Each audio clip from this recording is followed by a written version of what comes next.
तो गाइस अब तक हमने देखा शैम्पू रानमा को किस कर देती है, पर रानमा को लगता है कि वो किस ऑफ डेथ है, जिससे कि वो डरने लगता है। तब शैम्पू रूल बुक को दिखाकर रानमा को अपना हस्बैंड घोषित कर देती है और अकाने इस बात से नाराज हो जाती है। तब यहाँ स्कूल में शैम्पू पीचन को पकाकर रानमा के लिए ले आती है, जिससे कि अकाने का गुस्सा और ज्यादा बढ़ जाता है और शैम्पू अकाने को किस ऑफ डेथ दे देती है और वो दोनों लड़ना स्टार्ट कर देते हैं, जिस वजह से अकाने अपनी याददाश्त को खो बैठती है। और अब आगे तो यहाँ हम देखते हैं अकाने रानमा को पहचानने से मना कर देती है, जिससे कि रानमा हैरान हो जाता है और अकाने से शैम्पू के साथ हुई लड़ाई के बारे में पूछने लगता है। तब अकाने उस लड़ाई को याद करने लगती है और उसे शैम्पू के उसके ऊपर हमला करने के अलावा कुछ याद नहीं आ रहा होता और वो वहाँ से जाने लगती है। तब रानमा कहता है, अकाने तुम बिना बात किए कहाँ जा रही हो? आखिरकार तुम्हें क्या प्रॉब्लम है और तुम ऐसे एक्ट क्यों कर रहे हो जैसे कि तुम मुझे जानते हो? तब अकाने की क्लासमेट्स वहाँ आ जाती हैं और उससे शैम्पू और उसकी लड़ाई के बारे में पूछने लगती हैं। तब अकाने कहती है, चिंता मत करो, वो इतनी भी ताकतवर नहीं थी।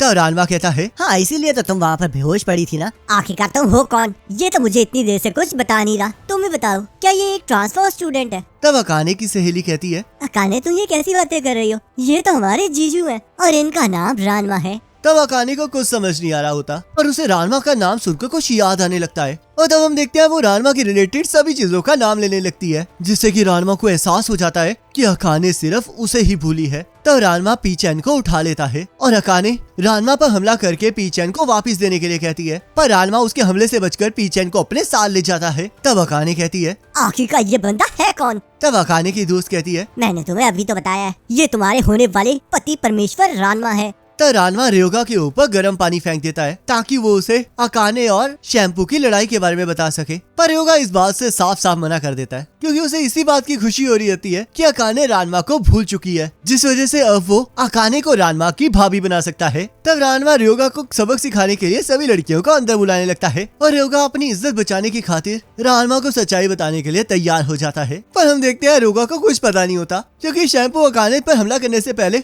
रयोगा का ही विकेट गिरा देती है। बेचारा रयोगा, लड़ाई चाहे जिसके मर्जी बीच में हो रही हो, पर पिटता बेचारा यही है। तब रानमा अकाने को चेक करवाने के लिए डॉक्टर टोफू के पास ले जाता है और डॉक्टर टोफू कहते हैं, ये पक्का उस लेजेंडरी डीमन फिस्ट की वजह से हुआ है और उसका नाम शाइन फाई शू पता नहीं जो भी था वो है। तब रानमा भी इस बारे में पता करने लगता है और हम देखते हैं उसके फादर ने पूरी लड़ाई को पॉपकॉर्न खाते खाते देखा होता है और वो लिखकर रानमा को पूरी फाइट की एक्सप्लेनेशन देने लगते हैं। तब रानमा कहता है, बेवकूफ इंसान, ये पानी पकड़ो और ह्यूमन बन जाओ। तब रानमा के फादर पूरी लड़ाई को एक्सप्लेन करने लगते हैं और हमें पता चलता है कि शैम्पू अपने शैम्पू को यूज करके अकाने का सिर धो देती है, जिस वजह से अकाने अपनी जिंदगी की सबसे बड़ी प्रॉब्लम रानमा को भूल जाती है। और सभी लोग ये सोचकर हैरान हो रहे होते हैं कि शैम्पू ने ये सारा काम 56 सेकंड्स में किया होता है। तब रानमा कहता है, आखिरकार ये क्या बकवास चल रही है? तब डॉक्टर टोफू कहते हैं, इस डीमन फिस्ट टेक्निक में एक स्पेशल टाइप का शैम्पू यूज किया जाता है जिसमें हेड के प्रेशर पॉइंट्स को दबाकर मेमोरी को मैनिपुलेट किया जाता है, जिस वजह से ये टेक्निक बहुत ज्यादा खतरनाक है। तो क्या इसका मतलब इसी वजह से अकाने मेरे बारे में भूल गई है? तो आखिरकार अब इसे ठीक करने का तरीका क्या है? मैं अब अपनी बीवी से ज्यादा दूर नहीं रह सकता। अगर हमें इसे ठीक करना है तो हमें एक स्पेशल टाइप का शैम्पू चाहिए। तब रानमा अकाने को लेकर शैम्पू को ढूंढने चला जाता है और चीखते हुए कहता है, शैम्पू, मुझे शैम्पू दे दो। पर यहाँ हम देखते हैं शैम्पू डॉक्टर टोफू के यहाँ ही शैम्पू बेच रही होती है। तब अकाने शाम को घर पहुँच जाती है जहाँ नाबिकी और कासुमी उससे मेमोरी लॉस के बारे में पूछने लगती हैं और उन्हें रानमा और अकाने को देखकर ये विश्वास हो जाता है कि अकाने रानमा के बारे में सब कुछ भूल चुकी है। तो ये सुनकर अकाने के फादर जोर जोर से हंसने लगते हैं और अकाने से पूछने लगते हैं कि कहीं वो उसके बारे में तो नहीं भूल गई है। तब अकाने उन्हें भूलने का नाटक करती है, जिस वजह से वो बच्चों की तरह रोना स्टार्ट कर देते हैं। तब रानमा शैम्पू के बारे में सोच रहा होता है और शैम्पू उसके दिमाग से बाहर निकलकर उसे गले लगा लेती है, जिससे कि अकाने को गुस्सा आ जाता है और वो रानमा को धो देती है। तब अकाने सोचती है, आखिरकार मैंने ऐसा क्यों किया? इन्हें गले लगते हुए देखकर मुझे गुस्सा क्यों आ रहा है? तब कासुमी कहती है, देखो अकाने को अपना प्यार अभी भी याद है। तब शैम्पू को ये एहसास हो जाता है कि अकाने बहुत खतरनाक दुश्मन है, जिस वजह से वो अकाने पर फिर से सेम टेक्निक का यूज करने लगती है, पर रानमा उसे रोक देता है और वो शैम्पू से शैम्पू छीनकर बाथरूम में जाकर अकाने का सिर धोने लगता है। पर हम देखते हैं अकाने उसी सिंक के अंदर रानमा का सिर फोड़ देती है। तब डॉक्टर टोफू कहते हैं, रानमा, ये शैम्पू काम नहीं करेगा क्योंकि इस शैम्पू का नंबर 110 है और अगर हमें अकाने की मेमोरी को वापस लाना है तो हमें शैम्पू नंबर 119 चाहिए। आखिरकार हमें वो शैम्पू कहाँ मिलेगा? चिंता मत करो, उस शैम्पू को बनाने का फॉर्मूला इस बुक के अंदर है। तभी वहाँ पर कासुमी की एंट्री हो जाती है और डॉक्टर टोफू अपनी लला को देखकर पागल हो जाते हैं। हाँ, कब तक जवानी छुपाओगी रानी।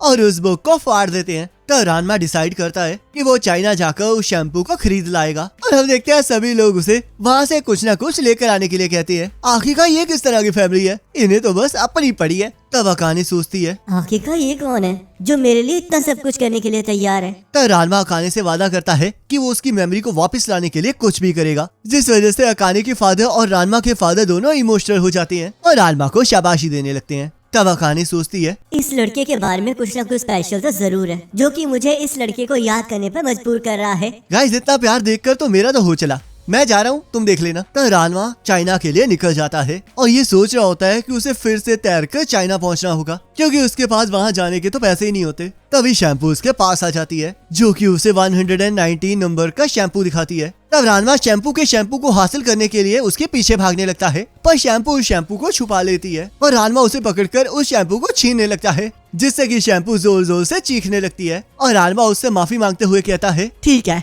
मैं तुम्हें नहीं छूंगा, पर मेरे पास एक आइडिया है। मैं तुम्हारी एक विश को पूरा कर सकता हूँ और वो तुमसे शादी और अकाने को मारने के अलावा कुछ और होना चाहिए। ठीक है, मुझे मंजूर है। तो जाओ फिर गर्ल रानमा को मार दो और अगर तुम उसे मार दोगे तो मैं तुम्हें ये शैम्पू दे दूंगी। पर मैं उसे सिर्फ अधमराई करूंगा। तो रानमा मदद लेने के लिए रयोगा के पास चला जाता है और उसे खुद को मारने के लिए कहता है। तो रयोगा कहता है बिल्कुल भी नहीं, मैं तुम्हारी मदद बिल्कुल नहीं करने वाला, तो इसलिए अब अकाने की चिंता छोड़ो, उसे मैं संभाल लूंगा। ये हमारे प्यार की नई शुरुआत होगी। तुझसे शादी करूंगी।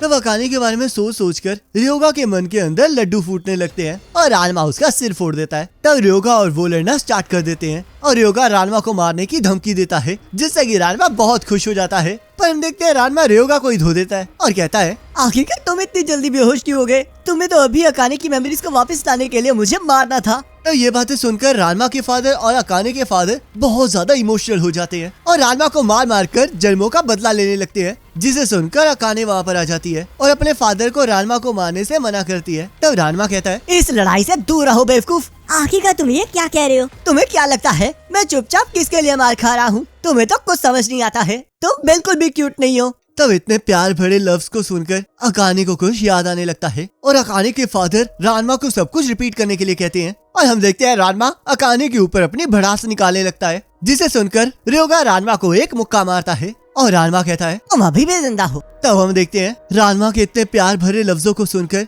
अकाने की याददाश्त वापस आ जाती है और वो रानमा को थप्पड़ मारकर उसका लट्टू बना देती है। तब शैम्पू वहाँ आ जाती है और जैसे ही रानमा के करीब आने लगती है अकाने रानमा को पीछे खींच लेती है। तो शैम्पू को यकीन हो जाता है कि अकाने को सब कुछ याद आ गया है और वो उसे मारने के लिए फिर से उस पर हमला करने लगती है, पर रानमा शैम्पू का हमला रोक लेता है और शैम्पू रानमा के हाथ पकड़ने को रोमांटिक वे में ले जाती है और उसके साथ चिपक जाती है। तब रानमा शैम्पू को अकाने को हर्ट करने से मना करता है और शैम्पू के सामने अपने ऊपर पानी डालकर कहता है देखो ये है मेरी सच्चाई और मैं असल में एक लड़की हूँ। तो ये सुनकर अकाने के फादर के पैरों से जमीन खिसक जाती है और वो इसके बारे में रानमा के फादर से पूछने लगते हैं, पर वो भी इस बारे में कुछ नहीं बोल पाते। तब शैम्पू को गुस्सा आ जाता है और वो रानमा को पकड़कर उस पर मुक्के से हमला करने लगती है और वो बीच में ही रुक जाती है और हम देखते हैं ये सब कुछ देखकर शैम्पू का दिल ही टूट जाता है और वो रानमा को गुड बाय कह के वहाँ से चली जाती है। तब यहाँ रयोगा कहता है उसने चाइनीज में तुम्हें गुड बाय कहा है, जिसका मतलब वो दोबारा से तुम्हें कभी नहीं मिलेगी, तो अभी भी देर नहीं हुई है, जाओ लड़के में बदल कर उसे अपनी सेकंड वाइफ बना लो। तब रानमा कहता है अपनी बकवास बंद करो, मैंने उसके साथ अच्छा नहीं किया। और गाइस इसी के साथ रानमा सीजन 1 कंप्लीट हो जाता है और साथ ही साथ हमारे चैनल पर 700 के सब्सक्राइबर्स भी कंप्लीट हो गए हैं। उसके लिए आप सबका बहुत बहुत शुक्रिया। और हमारे सेकंड चैनल पर भी 1 लाख सब्सक्राइबर्स होने वाले हैं, तो मेरी आपसे रिक्वेस्ट होगी कि प्लीज अपने सेकंड चैनल को जरूर सब्सक्राइब करना, क्योंकि हम वहाँ पर भी बहुत अमेजिंग मांगा एक्सप्लेनेशन वीडियोस लाने वाले हैं। बाकी गाइस सीजन 2 के फर्स्ट एपिसोड का लिंक आपके स्क्रीन पर आ रहा होगा, उस पर क्लिक करके अगले एपिसोड को देख सकते हैं।